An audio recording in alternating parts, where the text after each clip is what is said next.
Hello, my name is Rachael Cataldo, and I have the pleasure of being joined by a very special guest here at Susquehanna University, Sweeny Murti, who is a beat reporter for the New York Yankees.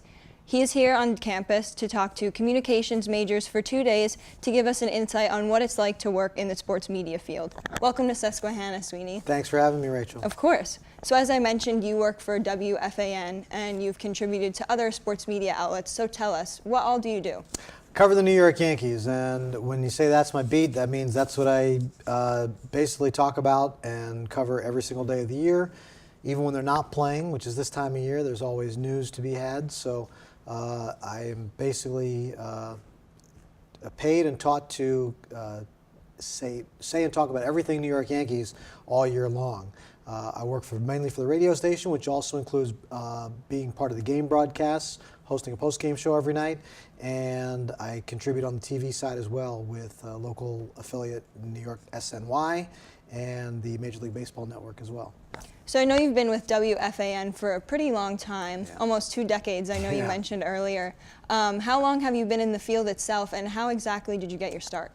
I've been in the field since I was in middle school, junior high. I started when I was 12 years old at Middletown High School, which is a little bit down the river from here. And we had a radio station, not unlike what you guys have here. It was on the FM dial, 91.1 WMSS.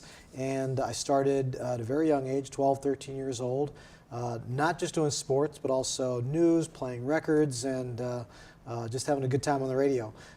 That kind of evolved into me wanting to pursue sports on the radio for a career. So after high school, when I completed my time at Middletown and WMSS, I went to Penn State. I worked on the radio there, got an internship at WFAN after my junior year of college, and they hired me back about a year after I graduated. So I've been there in March. It'll be 25 years since I was hired there. I've worked my way up the ladder there a little bit, and for the last 17 years I've gotten to cover the Yankees. Wow, that's awesome. So what would you say the best and then the worst part of your job is? The best part of my job is that I get to go to the games. I don't work in an office or in a studio. I work at baseball games, and I watch baseball games every day. That's the best part of my job. As a kid, I grew up really loving the game, watching the game. I grew up as a Phillies fan, not too far from Philadelphia. So just getting to watch baseball every day, that's the best part. The worst part now is a lot of it's the travel, which is fun because you get to go to different places and see different places, but it's also a lot of time away from home. I'm now married, I have 2 young kids, and it's a lot of time away from them. So things have changed in the time from when I started the job to now, and the travel does get hard at times. It must be hard to be away from your family. I mean, your kids are growing up, you're missing so much, but it just shows that you love your job so much, so there's some things you're willing to sacrifice, right? Yeah, and it's nice for them to kind of be a part of it now. Like, they understand that Daddy goes to work my kids are 6 and 4 years old. They're still very young, so they're not really in tune with everything, but they understand when they see the Yankees on TV, they know that's where I go to work. And they're starting to get into the team a little bit, starting to learn the players, and this is a fun year for them to kind of get into it, so I'm kind of enjoying seeing them kind of just learn to maybe love the game a little bit the way I first started. So that's kind of a neat thing. So what are some top pieces of advice you would give to students like me who want to pursue a career in the sports media field? Well, persistence is definitely a big part of it. It's not easy when you see people in other majors that you're friends with who get job offers right out of school or are starting at high-paying jobs right away. It's rare that works out in this field. You've got to kind of start at the bottom rung, start working part-time jobs a lot of times, and it's really just the persistence that has to be a big factor there. You have to believe in what you're doing. One of the things, even though there are dream jobs here, you can't get it right away. I always say the path I took doesn't necessarily have to be the same path everybody else took. It took me a long time to climb the ladder a little bit, and I tell people that in this field, you can talk to 100 people about how they got to where they are. You're going to hear 100 different stories. It's much different than being a doctor where you kind of follow the same path many times. One of the things I like to tell people is that even though you might be starting on the bottom, if you do your job well, if you do the job you're given and do it well, people will notice, and you work your way up the chain that way. So related to that, what are some common mistakes you see beginning reporters make? I think a lot of it is just not paying enough attention to the detail of the job that you've been given and kind of having your eyes on the prize a little bit higher than that. I'm kind of blunt about it sometimes. I say, if you are not doing a very good job at the job you've been given, why should you get a better one? So be sure to pay attention to the details and what you're doing, and your work ethic is going to come across that way, and hopefully that will lead to better things. You've interviewed a lot of athletes over the years, I'm sure. Would you say there's an art to it? I think there is an always evolving, always building art to it, because I think it's more of a conversation. Not unlike what we're doing here. It's there are questions, but it's more just chatting and having a conversation and having the knowledge behind those questions with the research that you've done, having the ability to put a person at ease and not make them feel like it's like they're on trial. It's just a conversation we're having. And when you're talking about sports, it can be a little bit lighter sometimes because it's not life or death. It's about a game that was just played. To me, it's about having an ease about you, a manner, knowing that you've done the research to have some thought behind your questions, but also just having just a style that puts the person at ease. What would you say had the biggest impact on your career? Technology is always evolving. Maybe it was social media, something else. Social media has taken things to a different level for sure. When I first started, it didn't exist. I work at a radio station that's sports 24/7.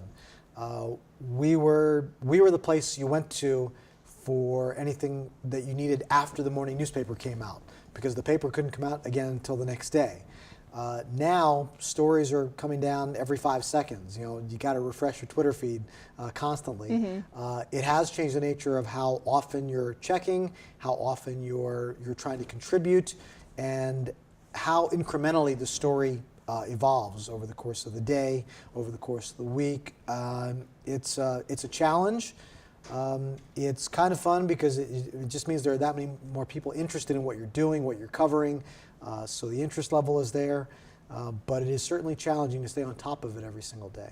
Would you say that Twitter is the #1 social media site? I mean, I see you have over 90,000 followers.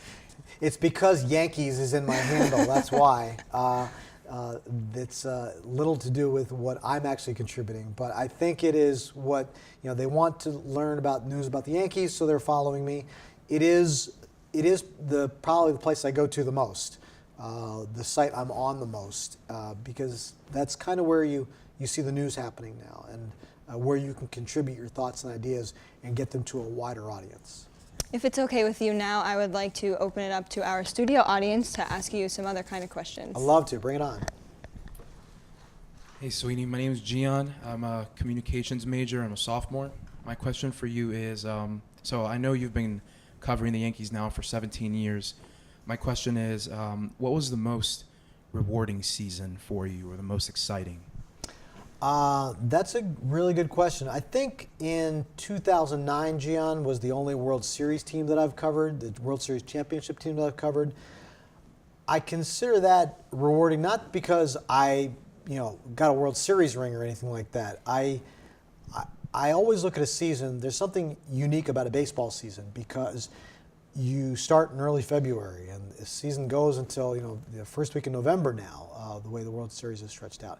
It's a long time, and you're around the same people every day, watching them go about their business and watch the preparation that goes into what they do, and how hard the work is that goes into just being prepared to play that night and every single night. It's the unique aspect of a baseball season compared to other sports, because they're not every single day, and when that ends up when all the hard work and all the luck and the breaks line up the same way, and it ends in a championship, you feel good for the people that are involved in it. And I have appreciated sports, and baseball in particular, on a different level, having seen it up close for all these years. So watching people that I knew well, and watch how hard they worked, and seeing all that end in a World Series championship that year, that was probably what I would consider a rewarding and memorable experience.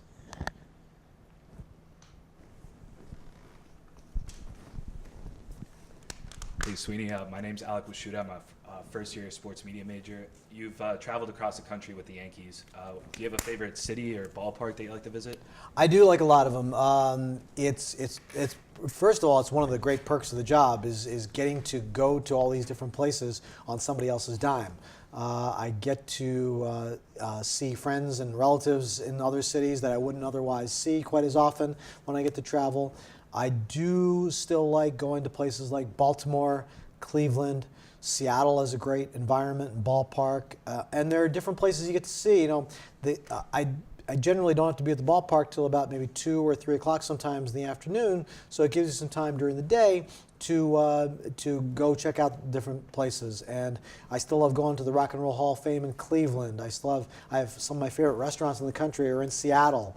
And I have friends and family that live close to the Baltimore area, so always fun to be able to go catch up with them. So yeah, definitely one of the perks of the job is going to all these different places. Hello, I'm Connor. I'm a third-year communications major. I wanted to know where you see yourself going with your career, and do you have any goals you want to accomplish? I've been asked that a lot, Connor, even from when I first started covering the Yankees in 2001. A couple of months into it, people are like, so what do you want to do next? I'm like, well, next, I haven't even done this yet. I've only been doing this for weeks, maybe a couple of months. Let me do this. I never wanted to call anything my dream job because I didn't want to feel like I was complacent in that. But I recognize I do have a great job. I don't want to leave it anytime soon just for the sake of leaving. I don't know what else I want to do next. I do know that if the opportunities are presented to me, that I'll know that it's something that I want to do. I've generally been caught up too much in doing the job that I have to think too much about what's after that. But as opportunities come up, there are certain things I can see myself doing, and if I was fortunate enough to be given a chance to pursue one of those, I definitely would. But it's not something I spend a great deal of time thinking about the what's next as far as the next job. I do spend a lot of time thinking about what's next as far as the job I'm actually doing. What do I have to do next for this job? Hi, Sweeny. My name is Gabriela Morera. I'm a senior psychology major. In your college days, were there any non-communication classes or experiences that have resonated with you today and maybe helped you out in life a little bit? I took a couple of law classes that I always thought, boy, if this didn't work out, maybe I'd want to go back to law school because I enjoyed those classes a great deal. That was something that still stands out to me. I'd mentioned this to one of the other groups that I really wish that the Spanish classes I'd taken, that I had paid more attention and had just, I guess, learned more and kept more with me, because now that I cover baseball, there's a large portion of the room the people that I cover that speak Spanish and not as much English, and I don't speak as much Spanish. So my ability to converse with them and get to know them at the same level as the other players is hurt. My ability to do my job is hurt because I don't speak the same language as they do. And that's something that I really wish I had paid a little more attention to. Hey, Sweeny. Sam Contreras, senior. I'm broadcasting sports media major. Now, when you're listening to other radio reporters, what do you listen to that separates the amateurs from the pros, and a follow-up, the pros from the cream of the crop? I think you're always trying to just listen to how they ask questions. The basis of being a reporter is getting information from people. And you get information from people by asking questions. It's less so much about my own opinions and thoughts as what can I say to get something from my subject. So those are the kinds of things I'm looking for. I feel like the idea of asking a question has to have research involved in it and an actual question. A lot of times I hear people say, talk about this or talk about that. And that's not a question. There's an easy way to get from there to actually formulating a question. Who, what, why, it's very easy to incorporate those words into what you want to know. It just feels like, more to me, getting to a deeper part of the understanding of what those people are doing. I talk to baseball players. They're the ones on the field. They're the ones performing it. I'm not performing it. How do they feel going through those situations? What do they feel in those situations? Can they recall how they feel in those situations? I've had a chance recently to talk to some, I talked to Cal Ripken Jr. About earlier this year actually, and I asked him if he can still remember what it felt like to catch the final out of the World Series. Can he see the ball coming to him? Can he feel the ball hitting his mitt? I watched it on TV. I remember what it felt like watching it. I want to know what it felt like actually doing it. Those are the types of things that you can get from the people. And those are the types of things I think you really want to do. I know what it's like to watch what they did. Can you get them to tell you what it felt like to perform it?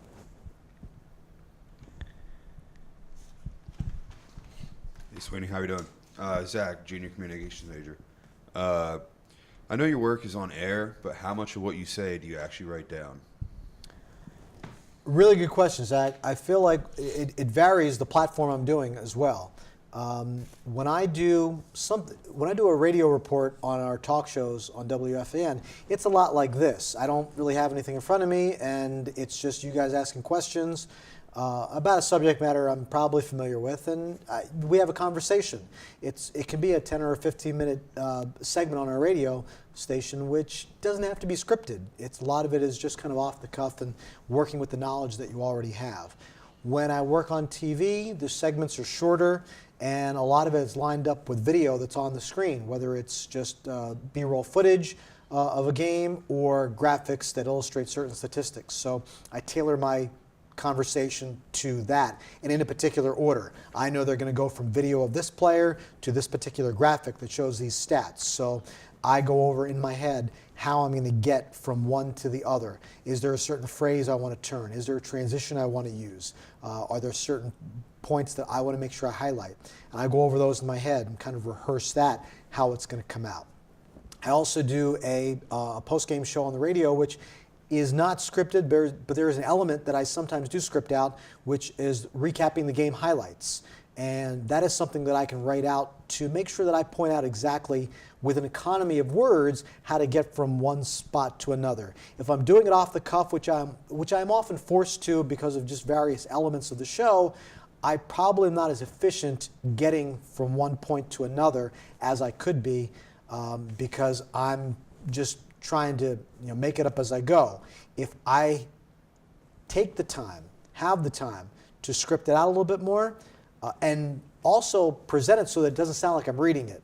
If I can read it and not sound like I'm reading it, then it sounds better to the listener.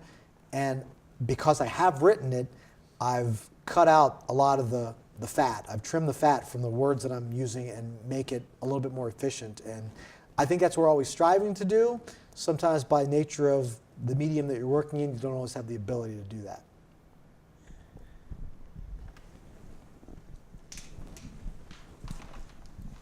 Hey, I'm Isaac. I'm a sophomore marketing major, and I was wondering if you ever had any embarrassing experiences that helped you become a better professional.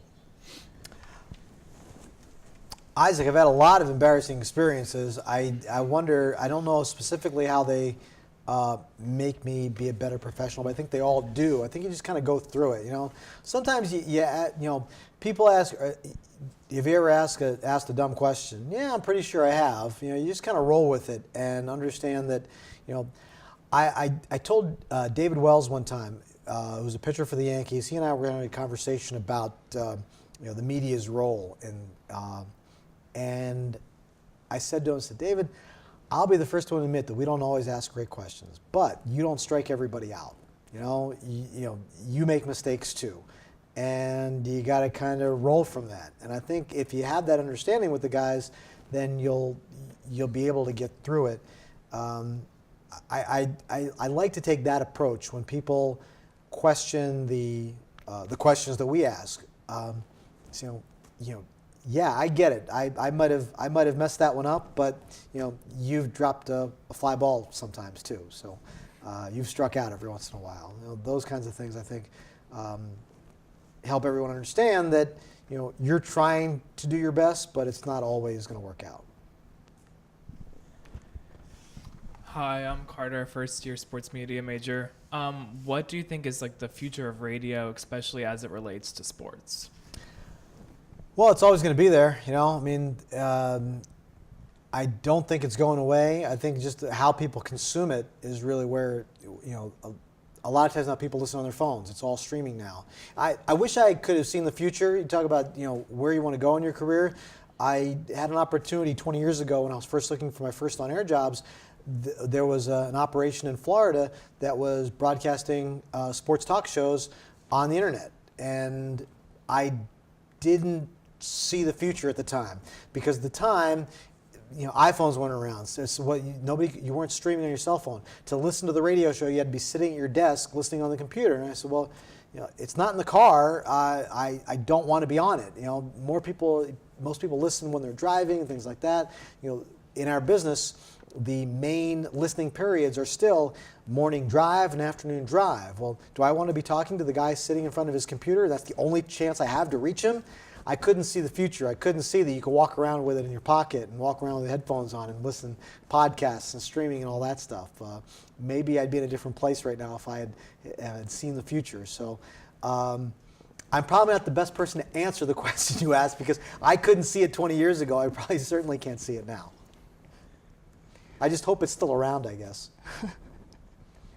Well, that's all the time we have. Thank you so much for joining us again. From everybody at Susquehanna, it's been a pleasure having you. I'm your host, Rachael Cataldo, once again joined by Sweeny Murti. Thank you. Thanks for having me.